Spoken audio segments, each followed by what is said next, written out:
Hello and welcome to the Strategic Gaming Podcast. My name is Mac Taylor, here to talk to you about the season finale of Survivor Island of the Idols. Guys, it has been a long night. I got caught up on IOI, prepped for the finale. I've been going non-stop today since about 4 a.m. I am doing the work, but oh boy, it has been a good season, and I'm even more excited to talk about season 40 when that comes around. But let's do it. Let's talk through Island of the Idols finale. Let's get there. And let's rejoice for a good season of Survivor. It was a lot of fun.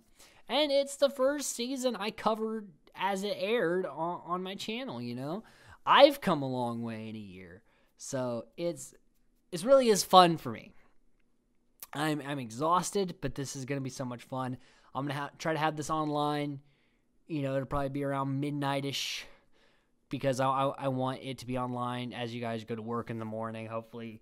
Let me be the voice that gets you to work in the morning as we talk about Island of the Idols. So right off the bat, we have Rob and Sandra basically talking about Survivor and, you know, what Island of the Idols meant to these players. And that they hope that they really instilled knowledge. Now, did Rob and Sandra really help all that much? Not too much. But it was an interesting concept, and it perfectly set up for season 40. So, a lot of fun. So everyone goes to Island of the Idols. Tommy, the only one that has not been to the Island of the Idols. So, you know, he was thrilled to finally see it after, you know, hearing about it. And Lauren just talks about, you know, she could see the end. She's very determined. She wants to get there. She knows if she gets to the end, she has a great shot at winning the game. So they get there and Rob and Sandra are like, all right, hey, good luck. But, you know, this idol has lots of gifts for you. So you guys good luck. You're going to live here. We're out of here. And Tommy makes a quip of like, hey, we outlasted Rob and Sandra. It's like, shut up, Tommy. But no, so basically they're going to enjoy this awesome tree house that Rob built. He always has the swing. He always has to have that swing there. And Janet celebrates the fact that, you know, she does not know about the idol nullifier. So she's like, hey, I got the idol at 5. I know I can make fire at 4. I'm in the end. And I have a good shot of winning. And really, in any normal situation, Janet, you would be absolutely 100% correct. And you probably might. There's a good percent chance you win the game. So you're close. You're so close. But you have no idea that you're just putting your threat level up there. Nora does talk about wanting Dean out, which Nora changes as the breeze changes. So it's very hard to know what she's really going to do. So they got these new buffs for the Island of the Idols, and Tommy's like, why did they give us new buffs? Like, why would... And then he notices that something's different on the buff, that there's like a machete on it. And he's like, well, that's not normally on it. So he goes to the machete, and he finds a colored coconut. Well, Tommy's colorblind. So it's hard for him to find the exact color of what it is and where it's going to be. So that sucks. It's a good thing he's not a 4th grade art teacher. I know, that joke was terrible. So he tells Dean, hey, you know, this is the clue. Can you help me find it? And so he finds a symbol underneath the thing because Dean's just not helping because he wants the idol to himself, so he's going to kind of stall. But Tommy finds the colored plank, looks under, there's like an H-looking symbol. So he's looking all over the island, like by the statues. And I'm like, do you really think it'd be by their heads? Although that'd be kind of cool if they hit an idol in one of their heads, but it's not that way. So Dean goes out and he finds the idol, because the H is actually the swing, and he manages to find the idol by the symbol. So he has an idol nullifier, and his fake legacy advantage he never got to play. And he's very cocky. He's like, I got all the bling. I'm going to try to win immunity. Like, I'm rolling strong. And I'm like, Dean, settle down a little bit. Like, yeah, you're doing some great things. You've definitely upped your chances of winning. But you're not out of the water just yet. You know, there's still 2 votes to be had. So you have to, like, climb this rope tower and work a ball through a table maze for immunity, and you get, like, a steak lunch. Comes down to really Tommy and Dean. Dean wins immunity here and decides he's going to share lunch with Nora. And Lauren's like, oh man, this is bad. This is really bad for us. Because they were probably going to vote out Janet or Dean. You know, one of the two. And Nora just... God, she's so Nora. Like, she thinks that this lunch with Dean is a date. So she keeps calling it a date. And he's like, it's not a date. Like, he even says, like, I don't want this. There's no romantic stuff here. This is all strategy. And she's like, does kind of feel like a date, though. And I'm like, Nora, what are you talking about?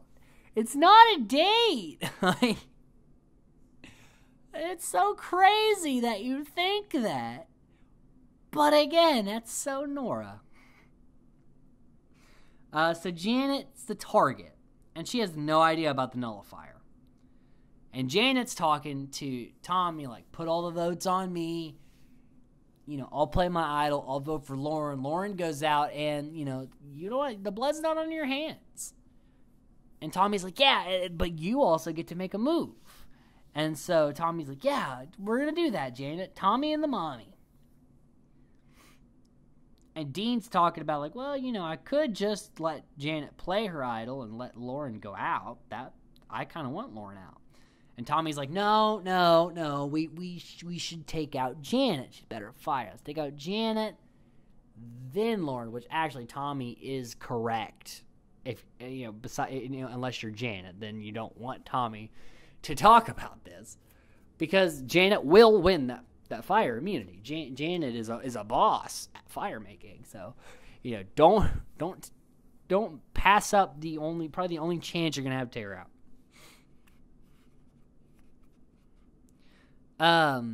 Janet at the tribal just talks up her fire game, thinking that this is in the bag here.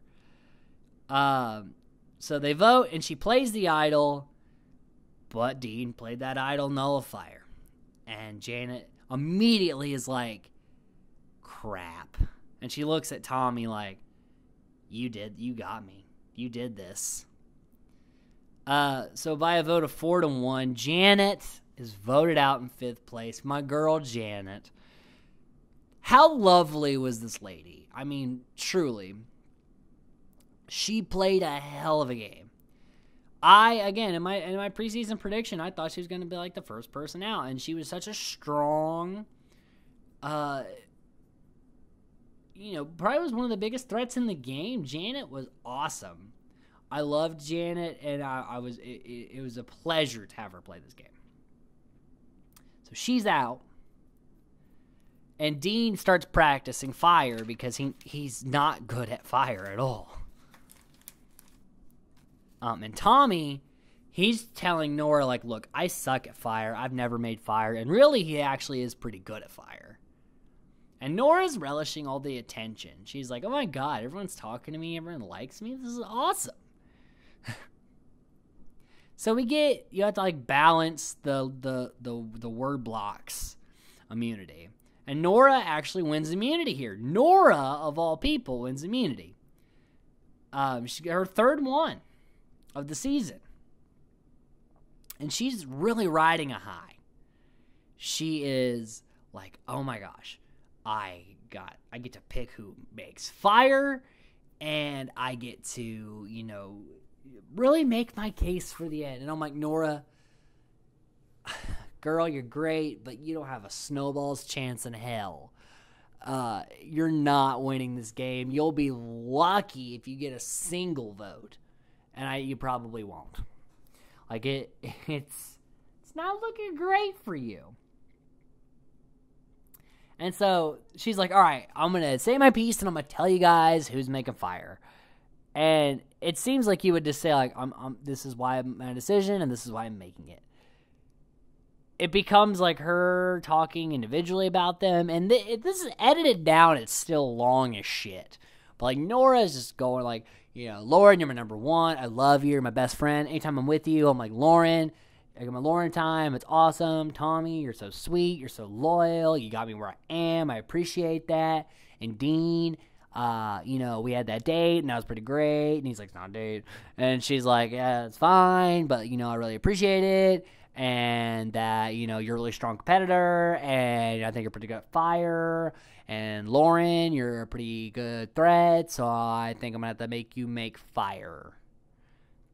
And Lauren immediately is like, me? But you said it, like, why? If I'm your number one, why are you taking me out here? She's like, oh, you're make fire against Dean because I think Dean's really good at fire, and Tommy's not good at fire, and I could beat Tommy. And I'm like, there's so many things wrong with what you're saying.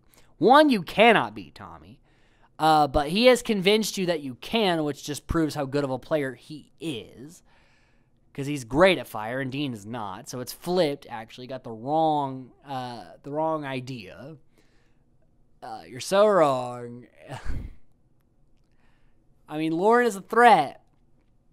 But girl. And again, typical, it's such a Nora thing to like, I'm going to just talk for like 20 minutes before I tell you who's going to make fire. So Lauren starts to go to practice. And Tommy is going and helping out both Lauren and Dean. But he's giving Dean the actual helpful advice, and Lauren he's just kind of trying to frustrate because he wants Lauren to lose because he can't beat her. That's rough. But smart. He convinces Nora that he sucks at fire, then goes and teaches the two people making fire how to make fire better. Like, how insane is that?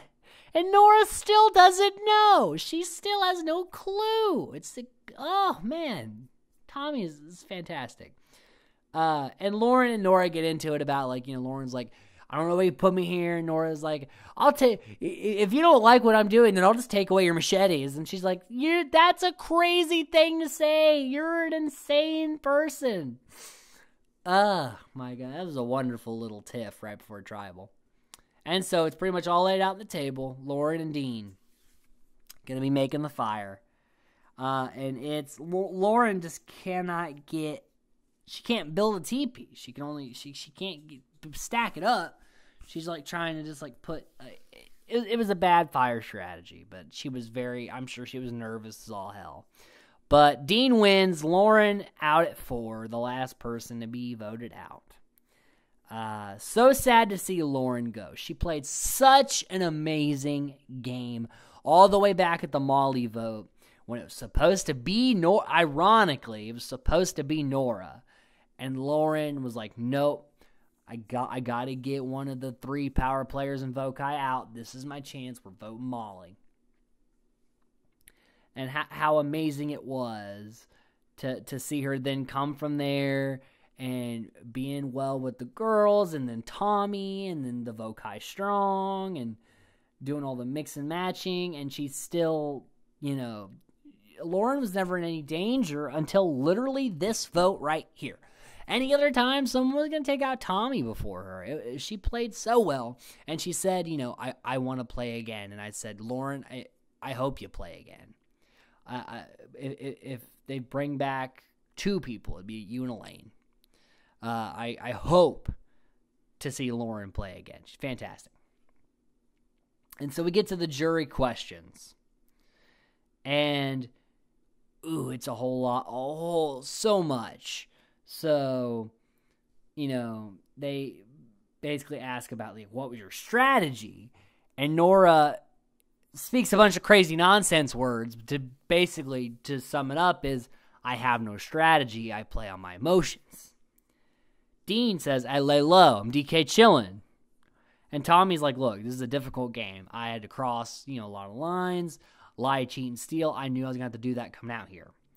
Dean, I didn't really even think about that. Like, I didn't really have a strategy coming out here. I just did what I had to do. And Nora is, I just had fun out here. I made some friends. and there's a lot of time. And Dean's main argumentative point is that I had idols, I had immunity necklaces, I had idol nullifiers, I had a legacy advantage, right, Jamal? And Jamal's like, actually, that was fake. I had to make it at Island Idols. It wasn't real. But I still had it and used it. And I'm like, but that's not a good point, Dean. That's not good to say that. And Tommy's like, yeah, but I didn't win immunities, and I still got here. And he's like, yeah, I outplayed you because I won all of these things. Here, hold the idol. You didn't find it, I did. I'm the best. And Tommy's like, no, you needed those things. I didn't have to play them because you had an immunity necklace. I stayed away from idols and immunities, but I still knew who had them and when they were going to play them most of the time because they told me, because I used all, I was such a social player that everyone told me, hey, I have this, and then I helped them make the decisions on what to do with it. Therefore, I was able to use idols and advantages without having to ever find them nor get the blood on my hands for doing so. And Aaron's like, look, I know you're just trying to argue, trying to put down the fact they want immunities. I'm just going to have to ask you to stop that. And Kelly's and Jack are both like, no, actually, I would like to hear him continue. And he's like, well, I didn't like, no, we want to hear it. Finish. Go ahead. And Krishna's like, yes, go ahead and finish. So Aaron was immediately shut down. And really, like, shut the fuck up, dude. Like, I get it. I know you're one of those big meatheads that's going to appreciate the physical game and whatever. But, Tommy is trying to make his point. Let the man speak. If he can say what he wants to say.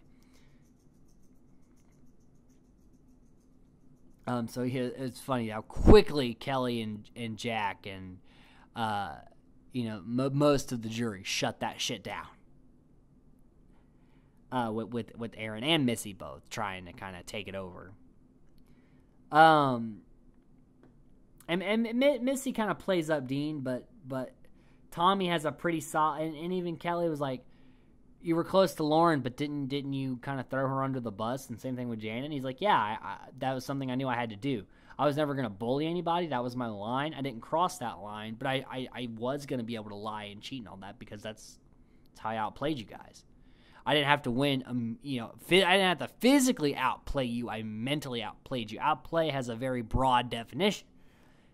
And then you're like, ooh, yeah, that's a good point. And basically, Dean's like, look, if you think that having a nullifier and an idol and a legacy advantage isn't worth winning this game, then that's on you. And Tommy's like, I want to be the winner of this game because I played the best game. So you should make me the winner because I did the best job. And the vote comes out 8-2-0. Tommy is the winner of Survivor Island of Idols. Nora didn't get any votes. That we knew that was going to happen. We knew she was the GOAT to go to the end. So that that was pretty easy. Dean got Aaron and Elizabeth's votes. Tommy got everybody else. Even Missy's. He even got Missy's. Because Dean had a couple of points, but Tommy had like counter arguments. And then Dean just kept talking and didn't really make another counter argument. Dean couldn't argue. Dean didn't start playing the game until fourth quarter. Tommy played the whole game. So yeah, Dean had some impressive plays, but Tommy dominated the game. And Dean pretty much just rode through it and then was able to be the flash in the pan at the end because Tommy kept him in. If he'd have done it earlier, he would have taken him out earlier. So, yeah, Dean had some good moves, had a resume. It's not enough. And so we go to the reunion. And we, first and foremost, we do have the Kelly talk. And Jeff makes it very clear that Survivor is changing a lot of its rules to make sure that if this happens again, that person will be kicked out of the game, and that he is sorry that they did not listen to her sooner, and that she is right and they are wrong, and that he apologizes. And that I didn't expect them to be as clear and elaborate as they were. So I do have to give CBS, Survivor, Jeff, all those props, because they did basically say, hey, we fucked up. And in the future, we're going to do our very best not to fuck up ever again in regards to this. Because we understand, especially upon reviewing everything, that this was completely our fault. And I'm like, I respect that. I can respect that. And Kelly does talk about, making steps to where, and she doesn't want her Survivor experience nor the season to be defined by this Dan thing. Like, let's just, let the game stand on its own. And that's great. And, it was so hard for her to have to talk about that. I know that's not, she was a good Survivor player. And, she went out with 2 idols, but she had a lot going on. I would like to see her play again, just because, man, what a tough deal. If she'd ever even want to play again, I don't even know. And then we get, talking to Elaine, and about the Jamal and Jack race conversation. It was a positive focal point, and we get out the Sia cash. Jamal gets $15K, and Elaine and Janet get $100K from Sia. That's great. They deserve that. And then, probably the hottest of button of issues. We got the package, the intro package for Survivor Winners at War. 20 former winners of Survivor, including Boston Rob and Sandra, battling it out for not $1, but $2 million. And not just Rob and Sandra. We got Rob's wife, Amber, Yule, Ethan Zahn. Since I've gone back and, I'm watching up to Samoa right now with my rewatch of all the seasons to kind of refresh myself for the Winners at War, I am stoked to see Yule again, and Ethan and Parvati and even Amber, even though she's not that great.